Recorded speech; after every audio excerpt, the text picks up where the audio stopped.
à tous, on espère que vous allez bien. Alors aujourd'hui on se retrouve pour une nouvelle recette. Et donc j'avais demandé à notre mère de nous faire un dessert revisité avec un fruit du Sénégal qu'on n'a pas l'habitude de manger en France.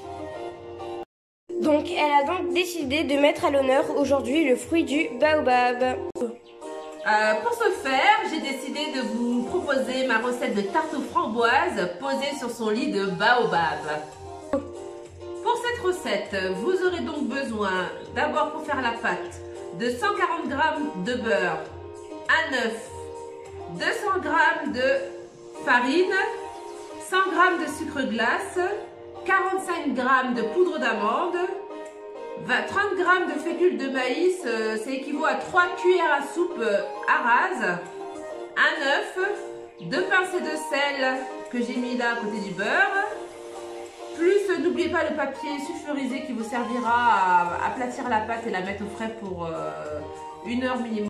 Pour la garniture, vous aurez besoin de 500 g de framboises, 5 cuillères à soupe en poudre de fruits du baobab, 3 œufs, 60 g de sucre, 40 g de fécule de maïs, 2 sachets de sucre vanillé, 600 ml de lait et pour finir de l'arôme vanille bonbon, c'est de l'extrait.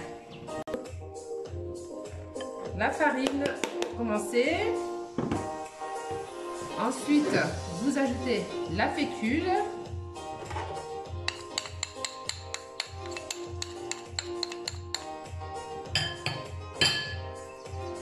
Le sucre glace, donc là on fait la pâte, hein.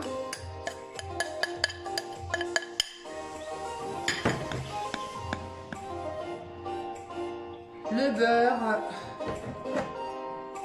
coupé en petits morceaux, j'aurais pu faire plus petit, hein. Et maintenant je vais malaxer jusqu'à avoir un mélange qui est plutôt sableux, on va dire. Et n'oubliez pas, avant de commencer à mélanger, d'y ajouter la poudre d'amande. Et moi, j'avais ajouté un sucre vanillé juste pour parfumer.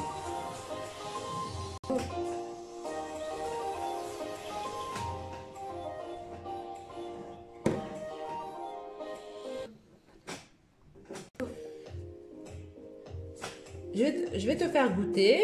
Tu vas me dire ce que tu en penses. Ok. Voilà. Alors voilà, vous avez vu comment c'est sablé? On sent bien le goût déjà. Et aussi, genre, je sais pas, ça fait une texture comme s'il y avait, comme si c'était de la neige. Wow. Mais en plus, on sent même pas le beurre. Bon, même moi, Eh, c'est très bon. Donc à ce niveau-là, vous goûtez, hein. Si ça ne vous va pas, vous réajustez avec un peu de... Ah, genre là, je pourrais tout manger comme ça. Ah bah non, là tu vas t'arrêter là. Sinon, il n'y aura plus rien pour les tartes. À ce moment-là, vous rajoutez votre œuf et vous malaxez jusqu'à obtenir une boule. Voilà, j'ai mis l'œuf. Petit à petit, ça commence à prendre. Faites toujours du même côté, hein.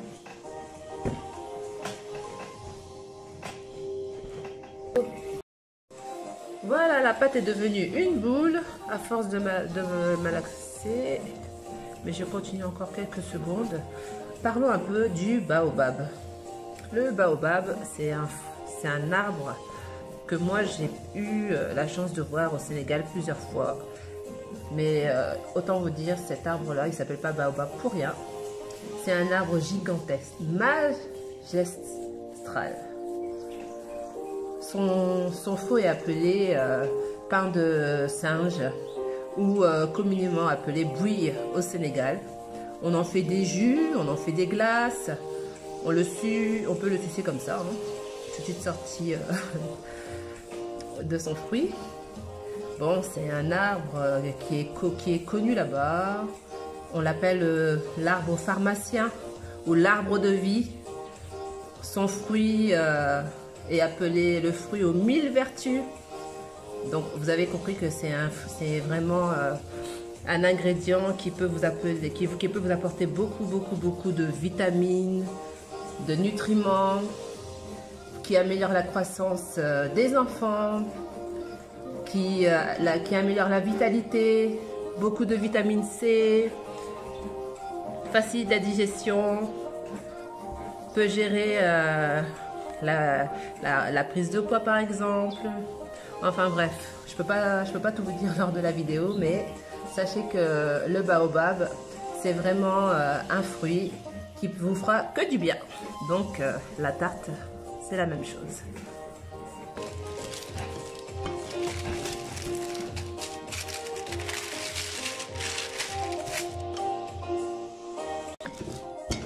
Maintenant, vous pouvez la mettre au frais, minimum 30 minutes. Donc là, on commence la première partie de la garniture. On porte le lait à ébullition avec l'extrait de vanille. Ceux qui préfèrent la gousse de vanille, c'est valable. Voilà. Ça va parfumer, ça donnera un bon goût. Mélangé au baobab, ça sera équilibré. Parce que sachez que le baobab peut être parfois acidulé s'il est mal dosé. Hein.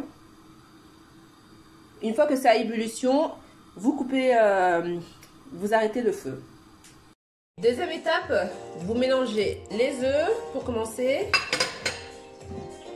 avec le sucre et vous battez jusqu'à ce que ça blanchisse.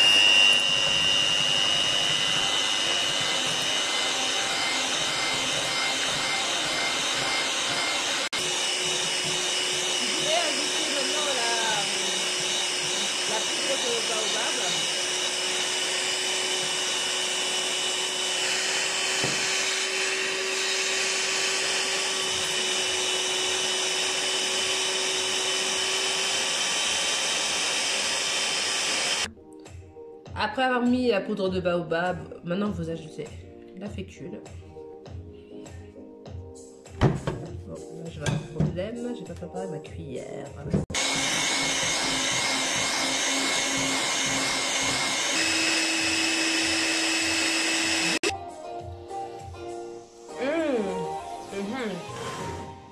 On sent bien le goût du baobab. Ah, j'aime trop. Laisse-moi goûter.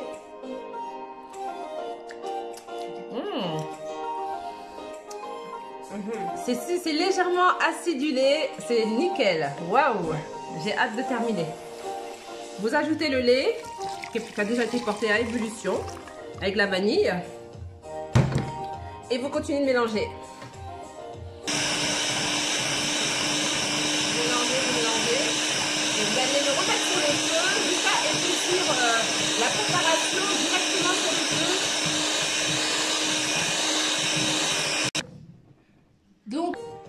Donc là, comme vous pouvez voir, j'ai rajouté 2 cuillères à soupe de poudre de baobab, plus 1 cuillère à soupe de sucre normal et 1 sachet de sucre vanillé. Alors nous, on a rajouté, parce qu'on a goûté après avoir ajouté le lait, il s'avère que c'est le goût qu'il y avait au moment où on a goûté avant de rajouter le lait.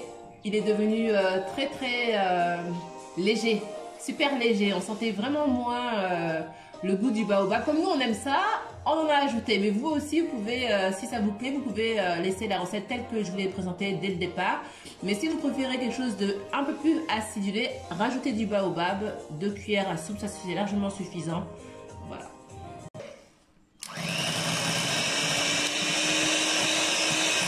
Bon, ça c'était pas prévu, mais bon, on a réajusté. Hein.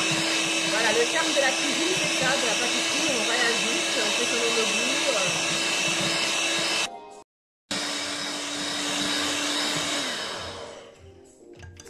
Nous allons goûter une dernière fois la pâte. C'est pour ça que j'insiste toujours à vous dire goûter, regoûter. Hein. Donne-moi ta main. Hop. Alors, il faut savoir que cette recette-là, c'est la première fois que je la fais. Là, on sent plus le goût du baobab. Oui, là, c'est très bien, c'est parfait. Voilà. N'hésitez pas, hein. J'avais annoncé 5 cuillères à soupe. N'hésitez pas à en mettre 7, voire 8. Donc maintenant que la préparation elle est prête, je vais remettre la préparation dans la casserole de manière à la cuire sur le feu et de façon à pouvoir la mettre au frais pour garniture mes tartes après. Donc voilà, maintenant vous n'avez plus qu'à attendre qu'elle s'épaississe. Alors vous restez devant, vous surveillez, vous tournez en même temps. Voilà. Voilà, après 4 minutes, voilà ce que j'obtiens. Au début, j'ai laissé à grand feu, ensuite j'ai mis à tout petit feu. Vous avez vu, la préparation est prête. Maintenant, vous pouvez la mettre directement comme ça lorsque la pâte sera prête. Sortie du four, vous pourrez garnir vos tartelettes. Et moi, j'ai envie de la mettre dans une poche à douille. C'est comme ça qu'on appelle ça? Oui. Pour décorer tranquillement mes petites tartelettes. Parce que finalement, je pense que je vais faire une petite tartelette. Donc voilà, j'ai réussi à mettre ça dans la poche à douille. Je pensais que j'allais jamais réussir de ma vie. Puis quand je voyais ça à la télé, ben là, c'est fait pour la première fois. Donc là, je le mets au frais, le temps que ça refroidisse. Et après, je vais garnir mes tartes. Voilà, donc là, nous coupons la pâte pour la positionner dans leur moule. Et les précuire au four. Voilà, vous avez vu, c'est facile. Hein. J'ai cet ustensile-là qui me permet de... Vous prenez le moule, vous posez comme ça, vous faites le tour, et après, il n'y a plus qu'à.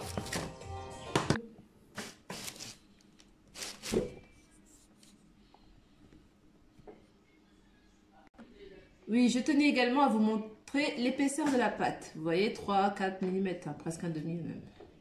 Je vais mettre derrière, Voilà, voilà. Donc là, les pâtes sont tous dans leur moule. Il ne reste plus qu'à les enfourner 15 minutes à 180 degrés au four. Et donc là, pour pas que ça gonfle, et bah, on va tout simplement poser des cacahuètes dessus. Des haricots, pardon.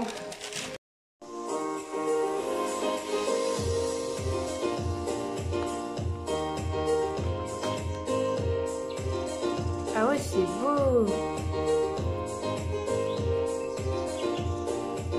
C'est drôle, on dirait que t'as fait ça toute ta vie. Tu me déconcentres.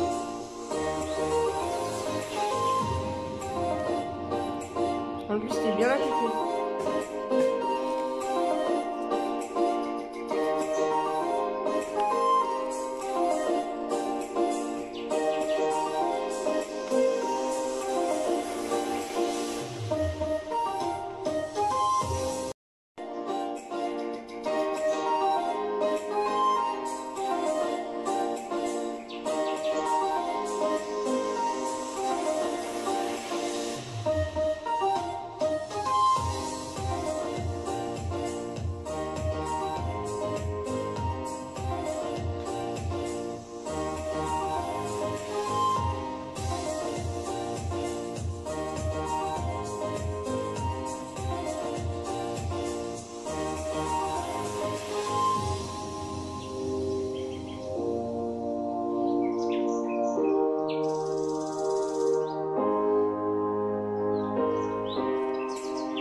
Voilà la présentation de notre tarte aux framboises posée sur son lit de baobab.